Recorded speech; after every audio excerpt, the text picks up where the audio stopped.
Well, hello and welcome to this edition of a Google Hangout by Channels Beam for Channels Television. I am Mayawa Ogundele, and this lovely afternoon we're broadcasting from Lagos in Nigeria. The topic is Bring Back Our Girls. We want to find out how far the campaign has gone, what is new about the campaign, what is new about the rescue mission to secure the release of over 200 Chibok girls who were abducted in April 2014. This is September. And so, yes, we want to find out what's going on. And on the Hangout, I have with me gentlemen from across the country. I have Olumuyiwa Amao, who's calling from New Zealand. I have Ben Cosmas, who's calling from Kuala Lumpur in Malaysia. And I have Akachukwu Chimdi, who's calling from Hungary. And yes, so there's another Akachukwu on the Hangout who has dropped out just now, but I expect that he'll be back. Akachukwu is calling from Abuja, Nigeria, I beg your pardon. So we'll start off the Hangout immediately, and I'll start with you, Olumuyiwa. Muyiwa, what is your take? Now, for a couple of months, it's like about 145 days now that the Chibok girls were abducted, and in the past few months, we've noticed that the campaign, the hashtag, nobody's really tweeting about the hashtag anymore. There are other issues that citizens have had to battle with. Talk about Ebola, talk about Boko Haram, and other issues. And so it seems as though we're going the way of the way we've treated other issues, or the way Nigerians have treated other issues. They talk for a while, and then you hear nothing about it anymore. So what is your take on the continued campaign to secure the release of the Chibok girls? If you ask me, this is a question I don't like answering every time, because you will find out that the more you talk, the more things get worse. What we have going on in our country, in Nigeria, is a function of a situation that is, in actual fact, trying to say no to all known treatments. It's a disease that is or define all known cures.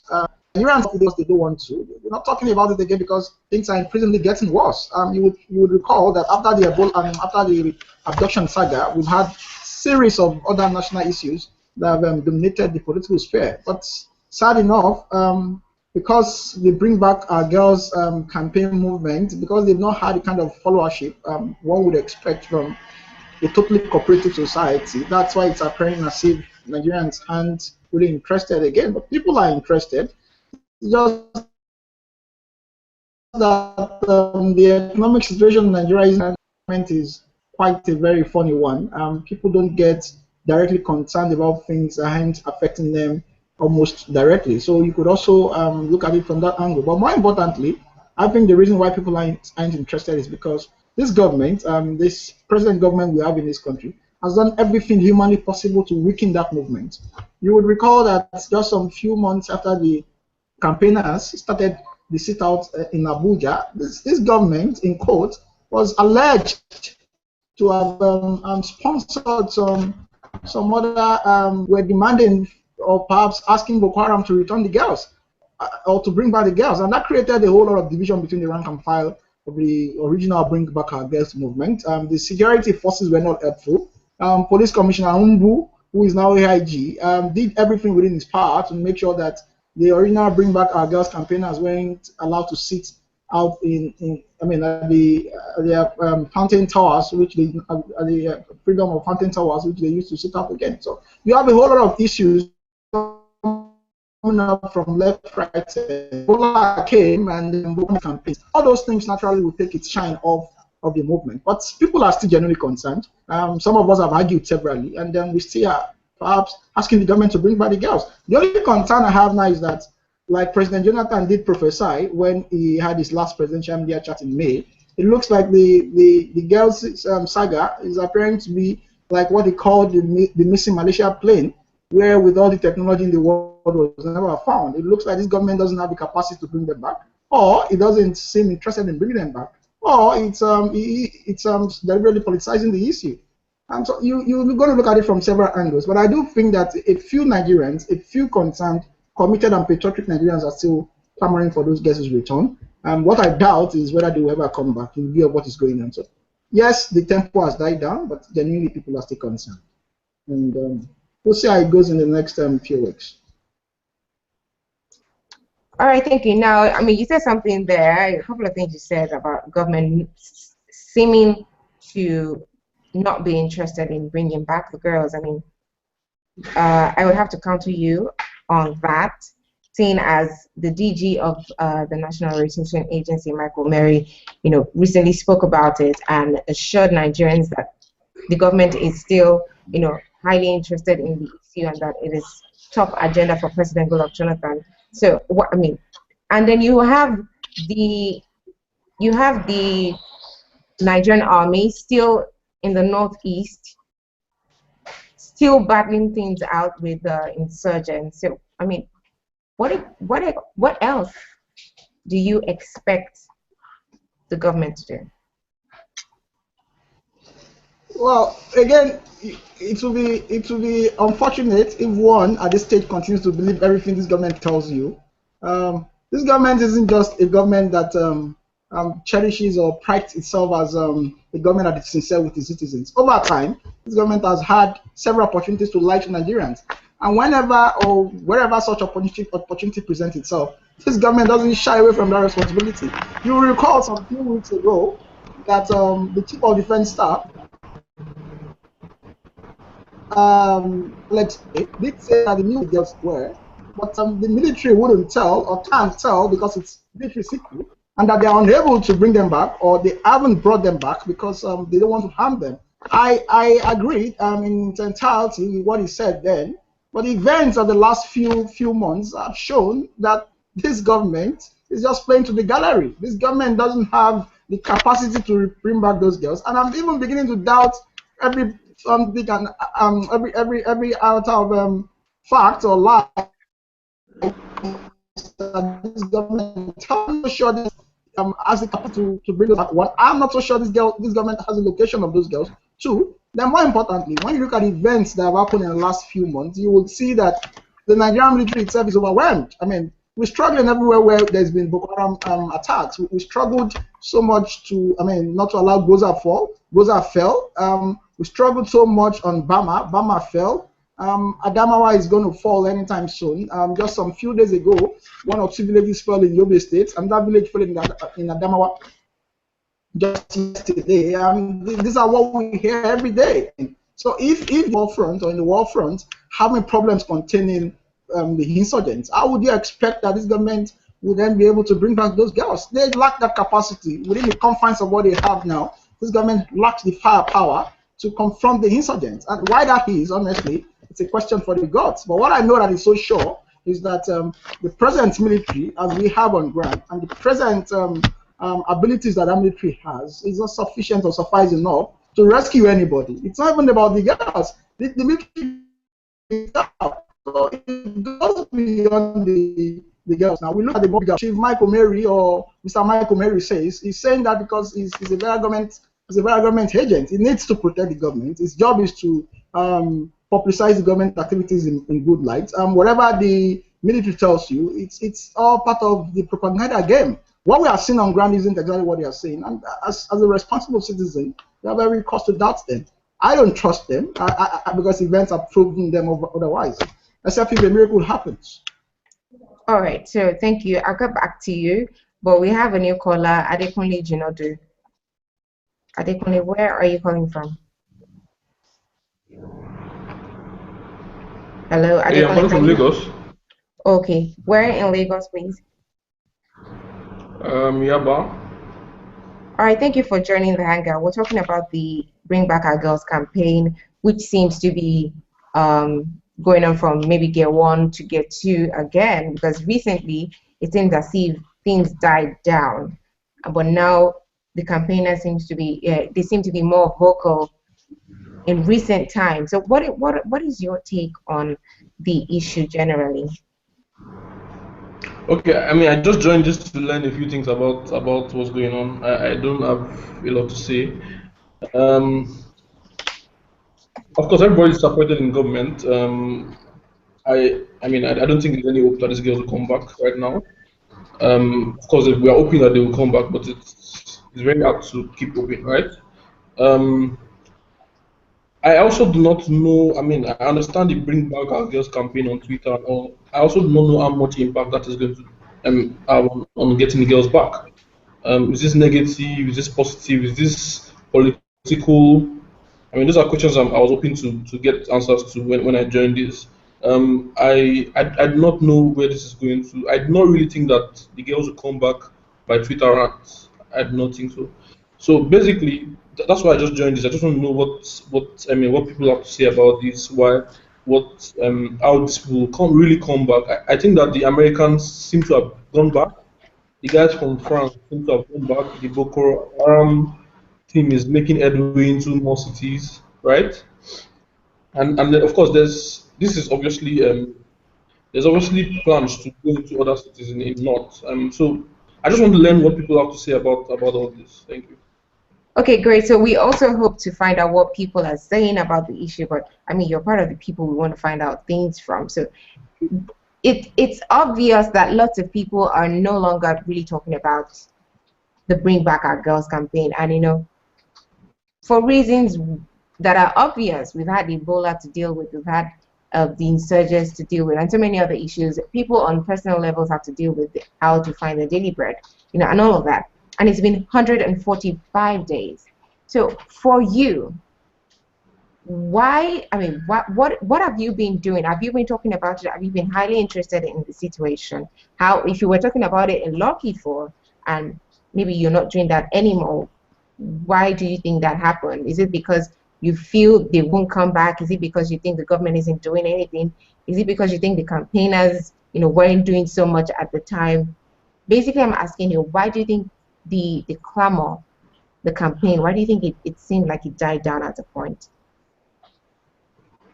Okay, my opinion about this is number one. As I said, I'm not sure that a Twitter campaign will solve this problem. Um, I mean, we've made noise about several things on Twitter and on Facebook. This is one of like on hundreds of complaints we made on social media, and the government is not really going to move. Um, but I mean, you can't always also blame the government. Nobody wants to have children taken away from them and all that. I think that the reason why this is not succeeding for me is because we're looking at the branches. We're not looking at the roots of the problem. Before these girls were taken, people have been killed. Um, when these insurgents came into the north, right? A lot. I'm sorry to say this, but a lot of us in the south did not make a lot of noise because hey, our guys were not involved. My family was not involved. I think that was the time to actually attack this. I understand the media attention because these people are girls, right? But a lot of people have been killed before now, thousands. So the real problem for me is not the girls. I mean, yeah, I understand they are girls, right? And they have a future to look forward to. But more people have been killed before this. What happened years ago or months ago? Why wasn't this issue attacked from day one? Why is government not listening to I mean what David said recently about these people are having were part of Boko Haram? Why is government not looking at the root of the real Boko Haram problem? Just I mean tomorrow they're going to pick 100 boys and tomorrow 200 girls again. It really doesn't change anything. The problem is not, in my opinion, the girls. The problem is the insurgents, and I think that's what we should be attacking. Okay, so I'm going to ask you one very simple, well, seemingly just difficult question. What will bring back the girls? Because it seems as though everything that has been done up until this time doesn't seem like it has yielded so much result. I mean, people have been talking and talking and talking, and it seems like hashtag bring back our girls has become just another hashtag if I go by what you have said. So what will bring back these girls? What will bring them back? I mean, if I tell you I know what to bring the girls, I'll be kidding, right? I think it's going to be a combination of things. Government deciding to say, okay, we are going to, I mean, get these insurgents out, which will not be very easy. And that's why I'm trying to point out that the focus for me is not just the girls. The focus is to get insurgents out. If you not get them out, they'll get more girls and more guys. So for me, it's government deciding that okay, we're going to take this up, um, either by negotiating or by going through, on them with ammunition and all that. And then for a lasting solution, people always talk about corruption and all this and poverty and so on and so forth. Government is going to have to look at those issues. I mean, we know the story of how Boko Haram came about. Some people were supposed to be loyal to somebody, and then after the elections, it drops them. We need to attack the basic issues, right? Poverty needs to be attacked. If not, very soon there will be a new Boko Haram in a different city in Nigeria. So I understand the focus on bring back our girls. As I explained, I do not think that should be the focus. I think the focus should be on, first of all, getting these soldiers out and then attacking the real issues behind this. Of course, there's the idea of Islamic. I'm sorry, but I need to mention is there's the idea of there's some Islamic plan around this. Government needs to attack those real issues. Not, I don't think bring back our girls is going to bring back these girls really. All right, thank you. I'll get back to you again. Let's take Akachuku. Akachuku, I hope your audio is fine now. Hello? Okay, Akachuku, I know you're speaking, but I can't hear you. I can't hear anything you're saying. It's pretty faint. Perhaps you should plug your earpiece and let's see how far that takes us. Well, in the meantime, let me take you up on something Mr. Jinodu said. Now, he said that if the government kicks out Boko Haram, then perhaps that could bring back the girls. So what if that is actually what the government is trying to do? What if the government is trying to kick out Boko Haram so that they can hopefully get the girls, get the other children and other people who were forcefully taken by Boko Haram, and everybody can be happy? What if that's what's happening? Don't you think maybe that's what's happening?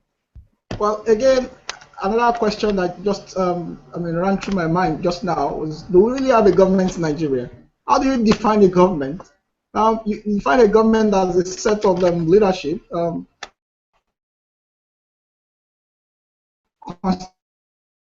constitutionally recognized and ability to protect their lives and properties. We call it legal sovereignty in politics. Legal sovereignty is the right and the ability and the enablement of the government to protect, make laws, and protect the lives and properties of its own people. We don't have that in Nigeria. What we have that we call a government is a charade. How do you define a situation where, in a country that is supposed to be united, you got so many divisions within the polity, divisions along ethnic lines, along religious lines, and that you got a government that is filled with people who don't care about the citizens they serve. So we don't have, in the proper terms, what you would call a government. And from that premise, you could then be asking questions about how do we or what do we do to get a government. It's until we get a good and responsible government that we can begin to talk about bringing back the girls, or ending terrorism. As it stands right now, we got no government that has the capacity to do that, because the basis of what constitutes our government at the moment isn't in believing itself. That doesn't even believe in its capacity to do things. You got a government that spends most of its time setting up committees on issues that have been concluded. You got a government that looks so much like a government that can't think on its own initiative, a government that can't act based on its own initiative. And more importantly, you got a government that chases shadows. When you have situations like that, you're going to continue to have problems such as the ones we have in Nigeria. To be sure, the problem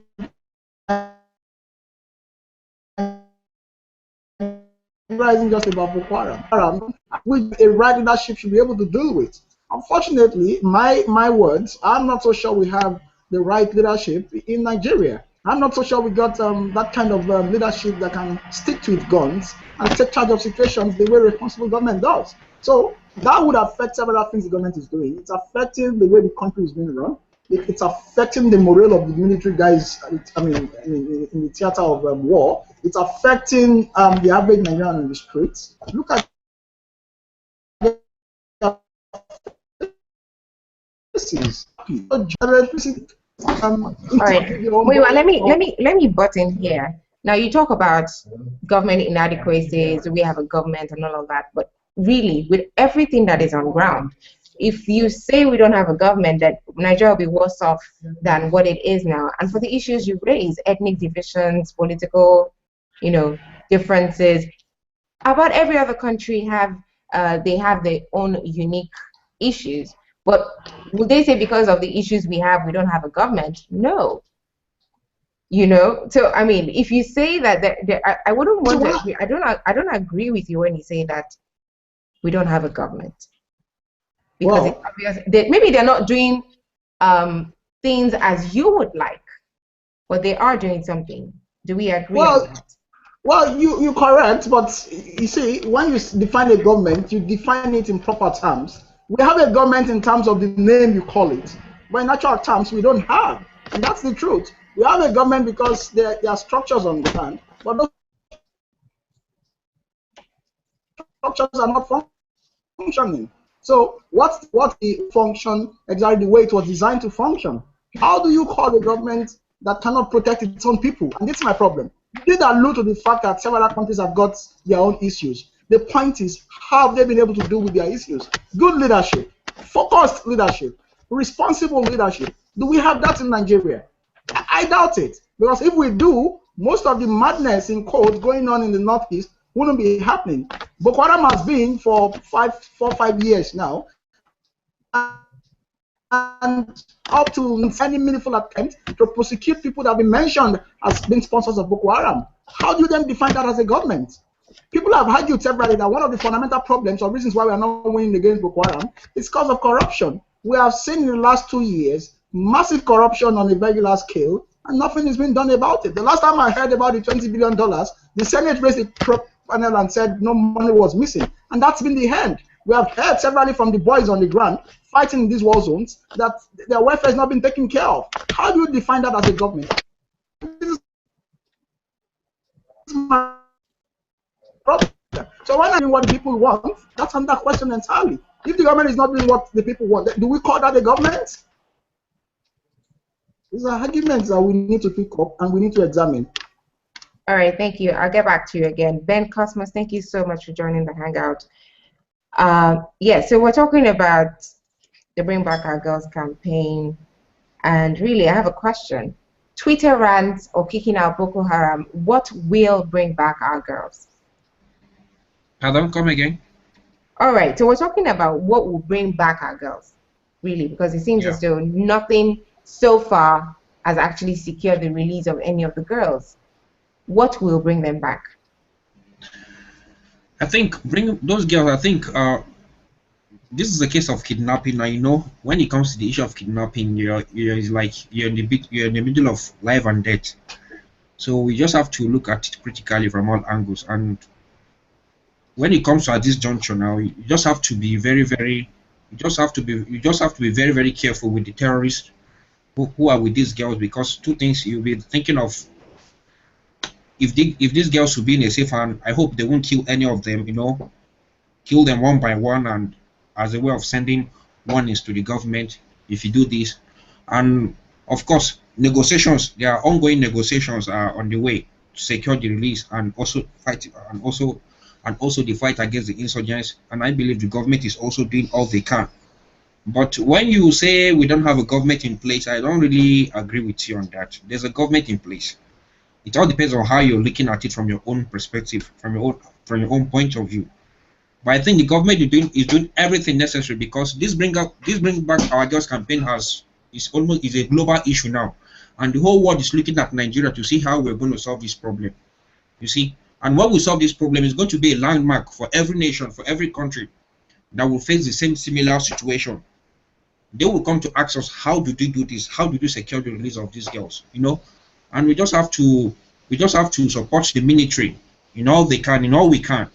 And the government is also doing their best. We have seen some people trying to negotiate on their behalf, and I believe there are some things that they are doing behind closed doors that we don't know. Last time we hear some girls ran away from the camp. I don't know how true it was. I saw some things on the social media, and one by one they are coming out. We just see that the girls ran out, but we don't really know what happened. You see, but and I think the bring back our girls campaign is, to some extent, they've done well for themselves, but it's becoming political. We're beginning to see whereby some people are activists by day and politicians by night. So the thing is making everything more complicated. But I think the government is doing all they can to bring back these girls, and considering the current security situation we have on ground, they wouldn't want to do anything that will make these girls to be killed. The girls have been kidnapped. They have been kidnapped. And I won't be happy if it was my own sister or any of my relative that is being kidnapped. In that situation, I won't be very, very happy. But I think all the government needs to do is to dialogue with these people. They should dialogue with these people. They should come and sit down. If they cannot sit here, if they cannot sit in Nigeria, they should do it outside, elsewhere. Let them release these girls first. Give them whatsoever they want. If they say they want a prison swap, give them the prison swap. Let us get these girls out first. When these girls are out, then we will know the next phase to how to handle these people. But for now, we just have to pamper these people gradually to make sure that we secure the release of these girls successfully. That's all I can say for now. All right, so I have a question for you. Okay. Now, you are aware that the over 200 girls were not the first set of girls or children or even adults to be abducted.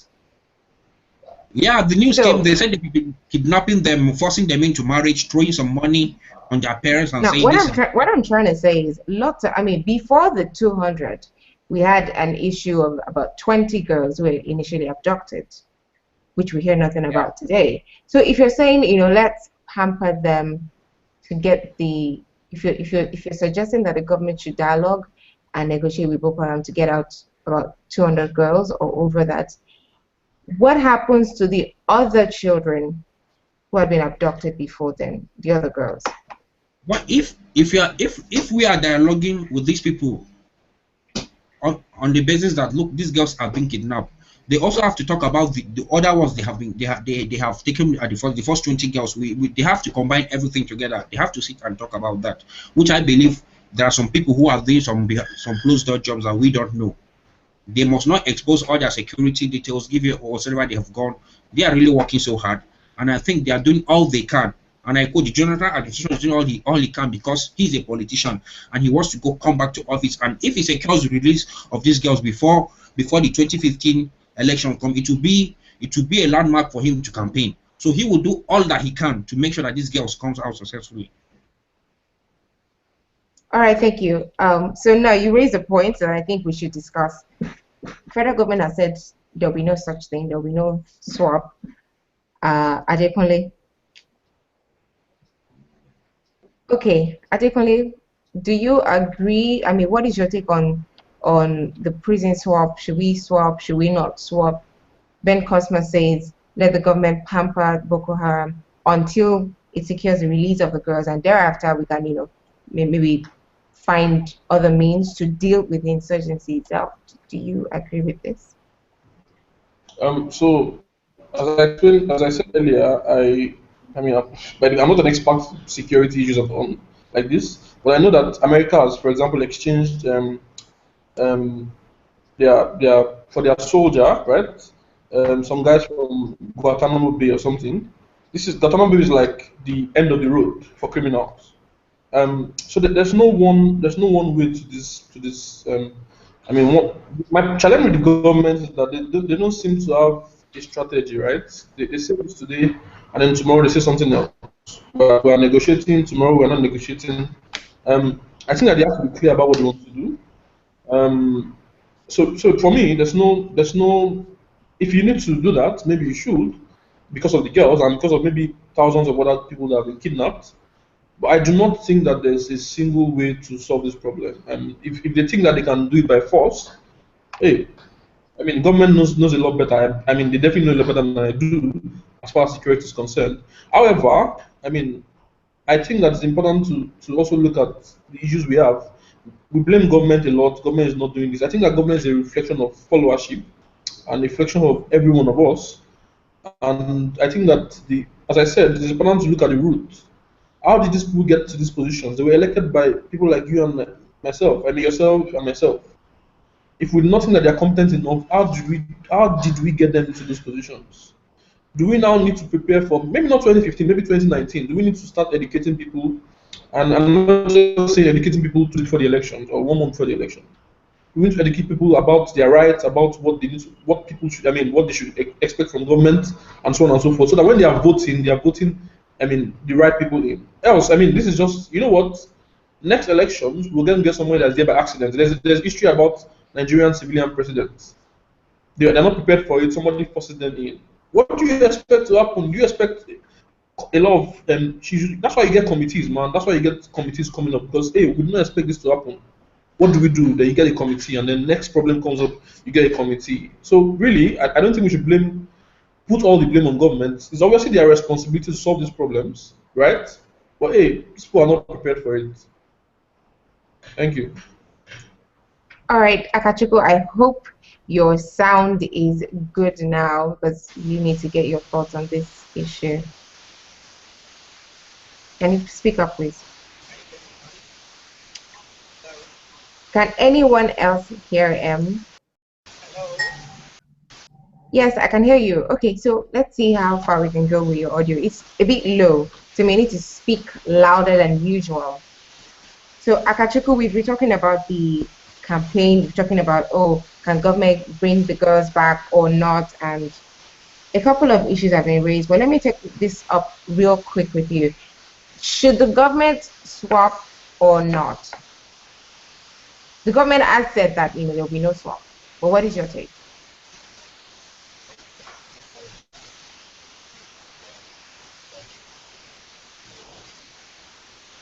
Akachukwu, I can't hear you. Okay, go on.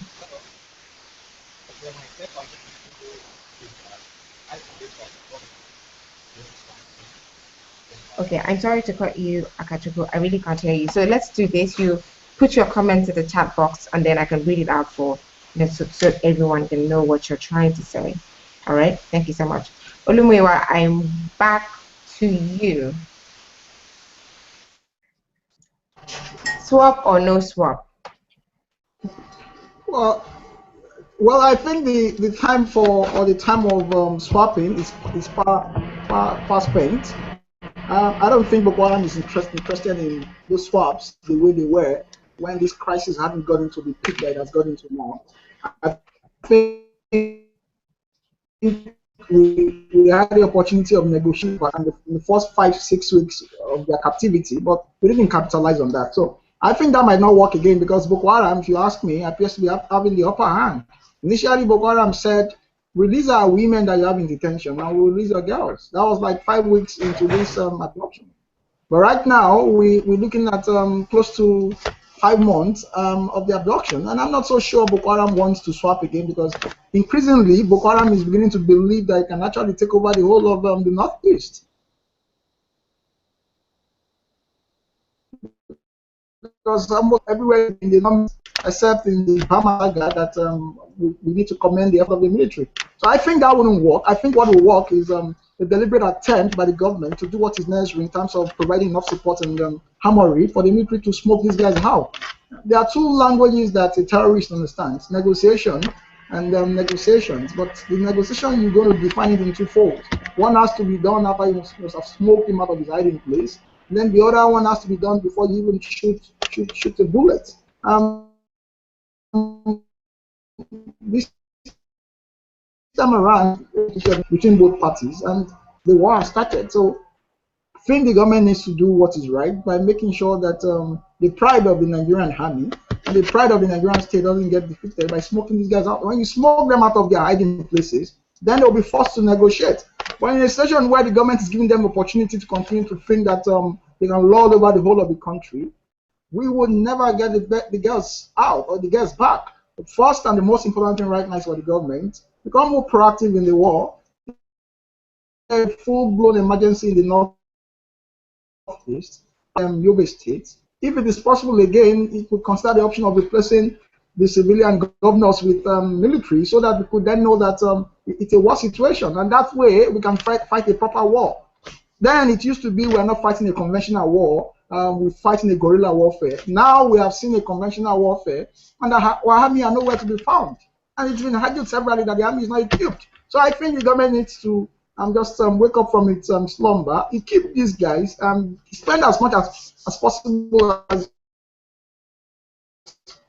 these guys deserve, and shove it off. It's all going to be done by force right now. If you don't do that, you're never going to negotiate. You have to smoke them out to make them want to negotiate. If you can't do that, you're never going to win the war. So I think it might not be too wise for us to swap. What is wise for us now is to make sure that we don't concede any part of Nigeria to these terrorists. When they are not comfortable, they will be forced to release those people they have in captivity. And that, I think, is a nice way forward, rather than we talking about swapping. Who are you going to be negotiating with? Who do you want to swap with? You think Boko Haram wants to sit down to talk with any government? They don't care. They don't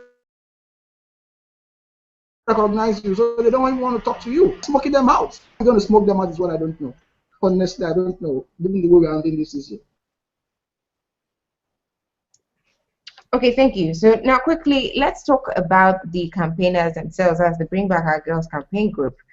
And, you know, it's been quite controversial. Lots of people have said, oh, they're political. Some have said, oh, they're just being sponsored by opposition. Some have said they're doing it the wrong way. Some have said, oh, why don't they, even the president has told them, why don't you go and ask Boko Haram to bring back the girls? Why come to my doorstep? Now, so let's talk about them. Really, are you okay with what they're doing?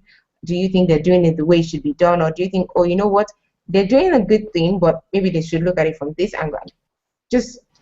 I want to get your thoughts on the campaign group itself. Are you okay with what they're doing, or do you think there's another way to go about it?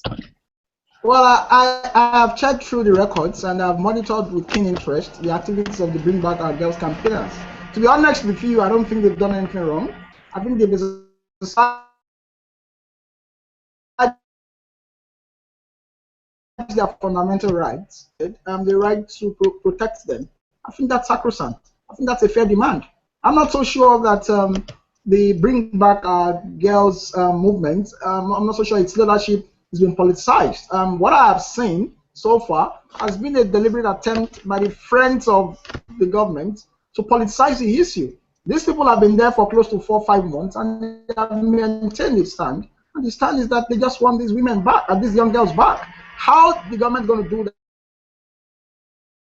And then become government's headache. I think that the arms, they couldn't have carried up arms and ammunition to fight Boko Haram. In any case, they didn't elect Boko Haram into power. They elected a government. As far as an ordinary Nigerian is concerned, he or she doesn't have a business with Boko Haram, because in 2011, when elections were held, the elections were not held for Boko Haram or Abubakar Shekau and his guys or his gangs. It was held to elect a government. So that government is expected to fulfill its responsibility. What I think the Bring Back Our Girls movement can do, aside from its protest, is to also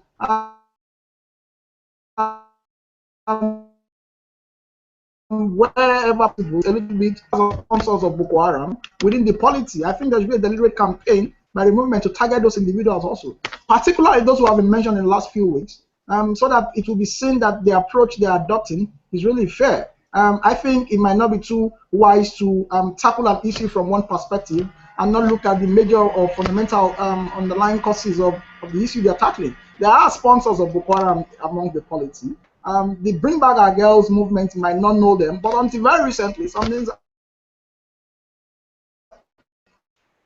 these names have been out of Boko Haram also. So while you are attacking the government or protesting the government or demanding from the government to bring back your girls, you're also demanding from the government to prosecute these people who have been mentioned. And when you turn the heat on both sides, you're going to be able to strike a balance. So to be honest, I think they have done fairly well. I don't think they've done anything bad. I think they've comported themselves very well within the limits of what they recognize. Now, I'm not so sure they've violated any of those rules. But the government must just live up to the responsibility and prosecute those who have been mentioned, and let the citizens know what is going.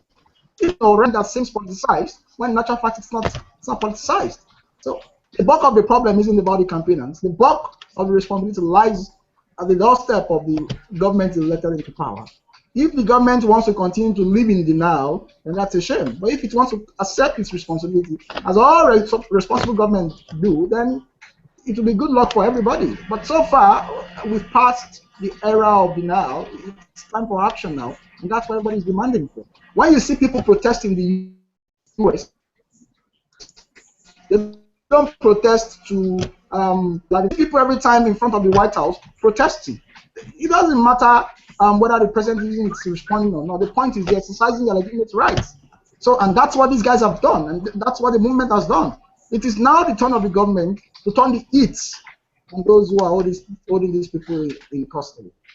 Okay, another question. Now, when this campaign started, it was all over the place.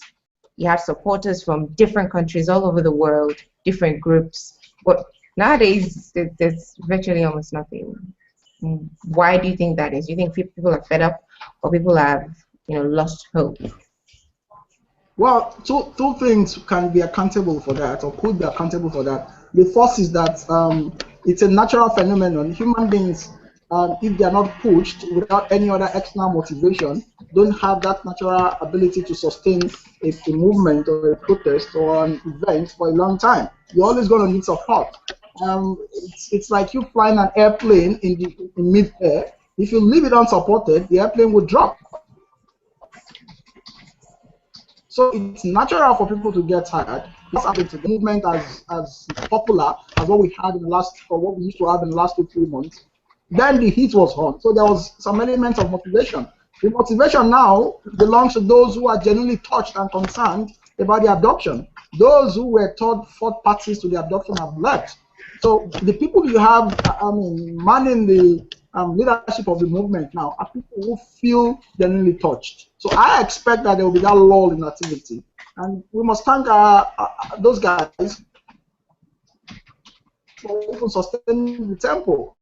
Certainly calculated attempts by the friends of government to weaken this group. How they have not chickened out so baffles me. It beats my imagination that some people can still stand. So when you combine those factors, the social, economic, and political conditions in Nigeria itself is not supportive of such protests.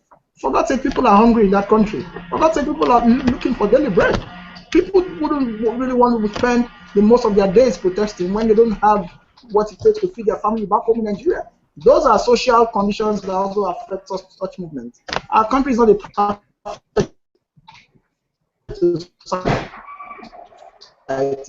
So what I do not expect that even if it's just one person gathering at the square, people have been protesting, and that's all that matters. And forget about those people, celebrities we had in the last 2-3 months who turned the Bring Back Our Girls movement into a charade. The celebrities have left. Now you have the real people taking charge of their affairs, and that's how it happens all over the world. Movements like that have a tendency of experiencing lull. What we should not pray for is a situation where people won't be protesting again, and I don't think we're going to see that. I think we should commend them. We also see this effort as not a responsibility that belongs to Bring Back Our Girls movement alone. We should all be concerned in one way or the other that we can to make sure that first we support the military. Very importantly, I don't think we need to be too aggressive on them. I think we need to at least give them some words of encouragement, and more importantly, put more pressure on the government to live up to its responsibility. They are two different things entirely, and I think the Bring Back Our Girls movement can improve on that. Maybe, who knows, there could be in the pipeline about to happen. All right, thank you. Akachukwu, I'm still expecting your comment in the chat box because we're getting really close to the end of this hangout.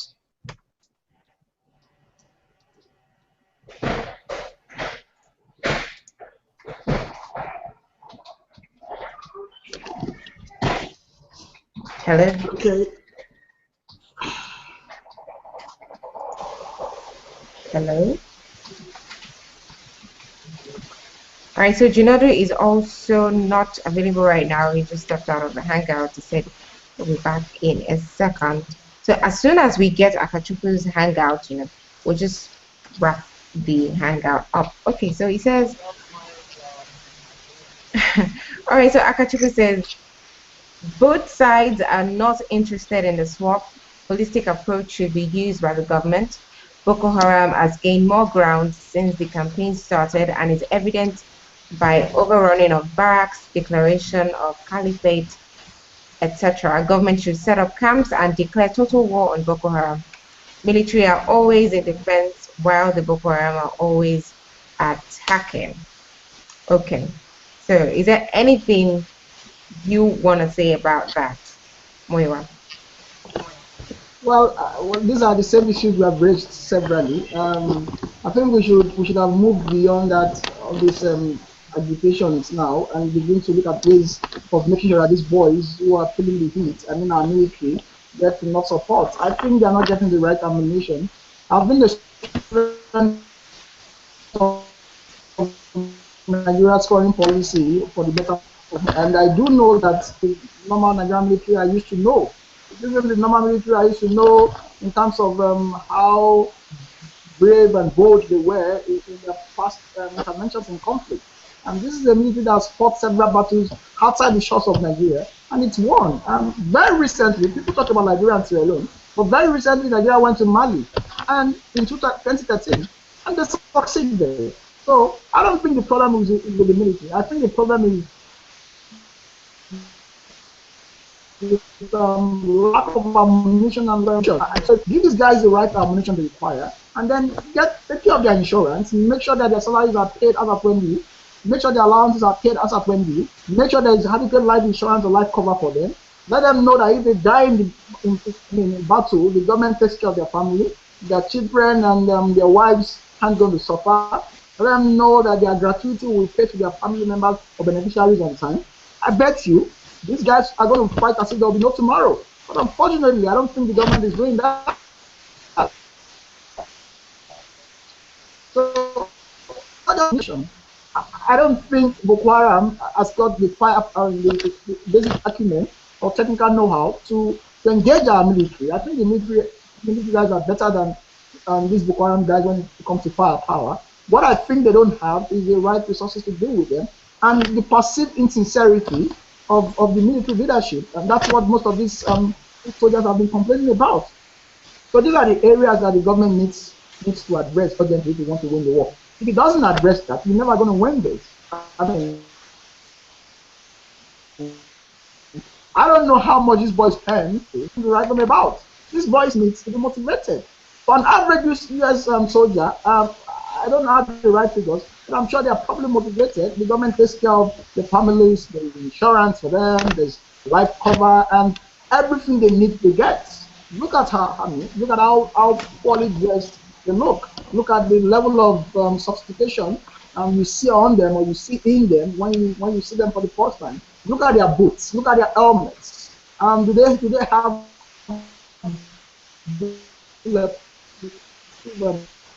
the rights and how to go to work? Are they well properly sized up? Look at their barracks. Are they living very well?